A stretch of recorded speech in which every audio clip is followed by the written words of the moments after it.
Laetitia, bonjour. Bonjour Sarah. Bienvenue. Merci. Alors, on sait que la rentrée s'est faite, troisième rentrée obligatoire hier pour beaucoup de niveaux, notamment les maternelles, écoles élémentaires et collèges.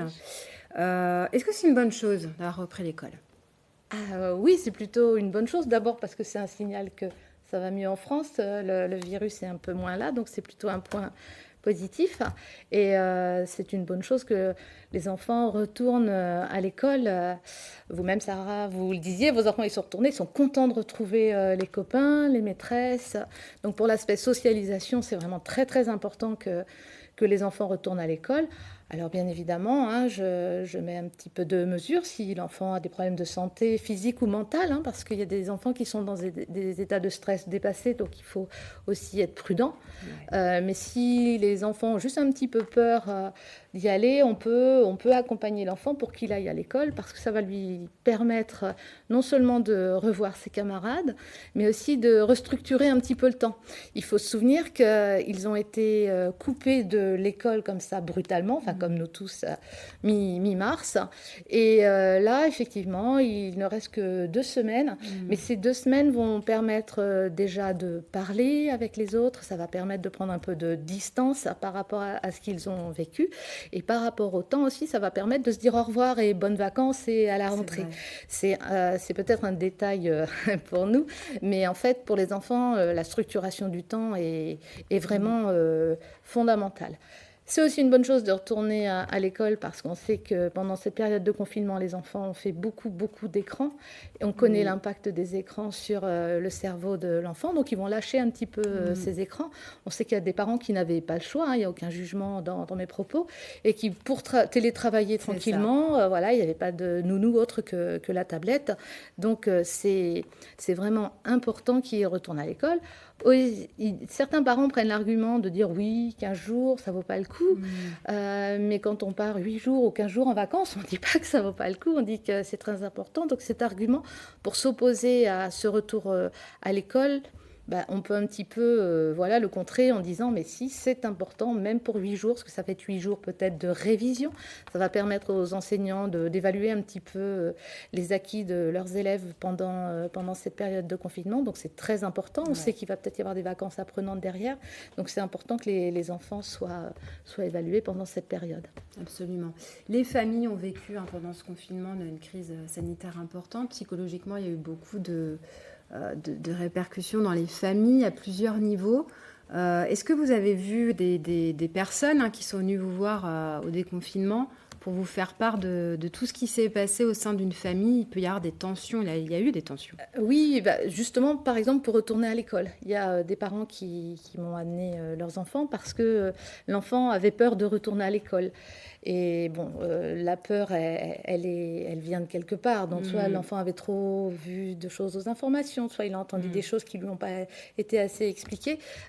Donc, on essaie un petit peu de comprendre, de conscientiser cette peur avec les enfants ou avec les parents aussi, parce que ils sont ensemble. Par exemple, cette petite fille qui voulait pas du tout retourner à l'école, c'était dans la période entre le 11 mai et maintenant. Et puis la maman a dit on va essayer quand même. Et elles sont parties toutes les deux, mais hyper tendues.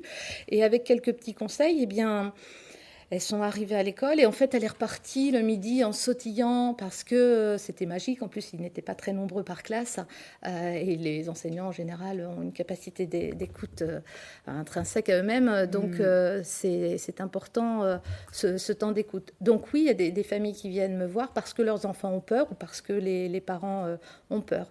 Aussi, sur les familles, on sait que ce confinement a été assez traumatisant pour certains. Même s'il s'est bien passé, on sait qu'il va en rester des traces. On va parler voilà, même s'il y a eu des bonnes choses, il va y avoir des traces. Et par exemple, les gens sont peut-être ont des réactions parfois un petit peu plus excessives, notamment par rapport au positionnement, par rapport aux gestes barrières, aux gestes sanitaires. Et dans une même famille, il peut y avoir des points de vue différents. C'est différent si la personne, le parent a toujours travaillé ou s'il est resté chez lui avec les enfants à faire les leçons et gérer la maison, etc. Donc on a tous des réactions différentes et c'est un petit peu ça encore aujourd'hui qui est difficile à jauger. Par exemple, si quelqu'un vient chez vous, bisous ou pas bisous. C'est ça. Voilà, on est dans une période un peu incertaine parce que personne ne sait si le virus va revenir ou pas. Et donc cette période incertaine fait que certains minimisent, voire méprisent les gestes barrières. Et puis à l'autre bout, on a aussi les gens qui en font plutôt une psychose. Puis au milieu, il y a les modérés, etc. Et je prends l'exemple de cette famille en fait qui s'était réunie pour l'anniversaire de la grand-mère. Et donc la génération des enfants adultes. Ils étaient à peu près tous d'accord pour bisous, pas bisous, mais en fait, très vite dans le repas, il y a eu le sel qui a été passé, ou le téléphone, tiens, regarde. Et puis, il y en a un de la famille, un des enfants, qui dit, ah, mais attention, etc. Il y a les microbes, et puis l'autre qui dit, bon, faut pas exagérer. Et cette famille, en fait, a discuté avec moi, parce qu'il y a eu tellement de frottements que ça a révélé d'autres tensions. Et puis, ça a entraîné des disputes, voire des fractures. C'est ça. Alors que c'est juste un problème de savoir-vivre et de respect. Parce que c'est vrai que les personnes un peu plus âgées aussi ont souffert de cette période. Et dans la situation que je vous dis, les grands-parents ne se sont pas sentis écoutés et respectés. C'est un problème de la génération du dessous et eux, ils se sentent exclus. On peut imaginer aussi qu'il y a eu des ruptures dans les couples aussi qui n'étaient pas habitués à vivre ensemble et finalement ils se sont retrouvés. Alors là, c'est pareil, on a eu encore tout un pan très, très différent. Il y a certains couples, on sait que le nombre de divorces ou de séparations va augmenter. Et on sait aussi que dans 9 mois, il va y avoir peut-être un baby-boom. Donc voilà, il y a eu les deux travers. En tout cas, encore une fois, ce confinement et cet après-confinement est très révélateur des relations humaines. Ça c'est évident. Et on s'aperçoit que très vite, la notion de base, en fait, c'est le respect de l'autre. Que ce soit notre conjoint ou notre parent ou notre enfant. Vraiment, l'idée, c'est de respecter ses choix à lui. Et dans le couple aussi, c'est quelque chose d'important parce qu'il y en a qui se sont retrouvés H24 ensemble et c'était pas du tout prévu. Et en même temps, il y en a qui ont changé leur vie après. On dit, en fait, je suis passée à côté de mes enfants depuis qu'ils sont nés, donc je vais réadapter mon travail. Donc c'est vrai qu'on a vu un petit peu tous les profils, si je puis dire. Mais néanmoins, les ados dans les familles ont vraiment souffert de ce confinement. Heureusement qu'ils avaient leur téléphone pour rester en ligne avec les copains. Parce que pour eux, le cercle des copains, c'est quand même la deuxième famille. Et puis, les personnes âgées.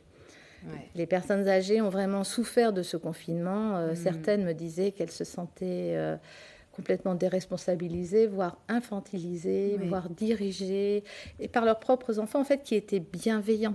Ils n'avaient qu'une envie, en fait, c'était du bien pour leurs parents, mais ils ne se rendaient pas compte qu'ils les dédouanaient, en fait, de leurs responsabilités. C'est ça. Vous avez constaté plus de visites au déconfinement, Sylvie, ou de gens différents, des patients différents? Les enfants, les enfants un peu plus parce qu'il y a eu cette école qui est redevenue obligatoire, donc ça a mis un peu de pression chez certaines personnes. Mais si je reviens à cette idée de l'école, un autre argument quand même qui est important et dans la structure familiale, c'est qu'on sait qu'en France, l'instruction est obligatoire et les familles qui ont pris le choix de faire l'instruction à l'école, l'école à distance est terminée depuis hier. Donc maintenant, c'est en présentiel. Donc c'est important d'y aller parce que c'est en présentiel, parce que le parent donne l'exemple et respecte la loi.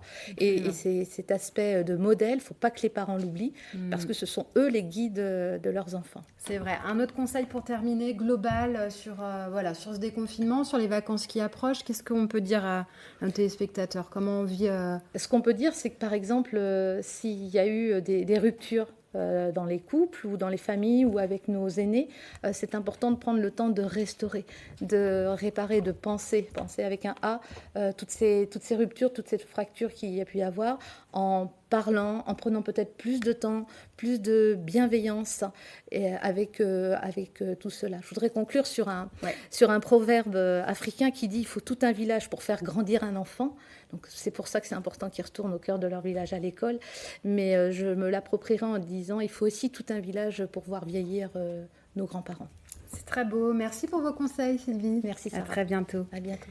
C'est la fin de cette édition. Pas de météo, on n'a plus le temps. À 18h50, je vous propose de retrouver l'actualité cinéma avec Yoann Desmoustiers. À 20h, votre magazine À Tout Santé qui se consacre à la thématique du cholestérol.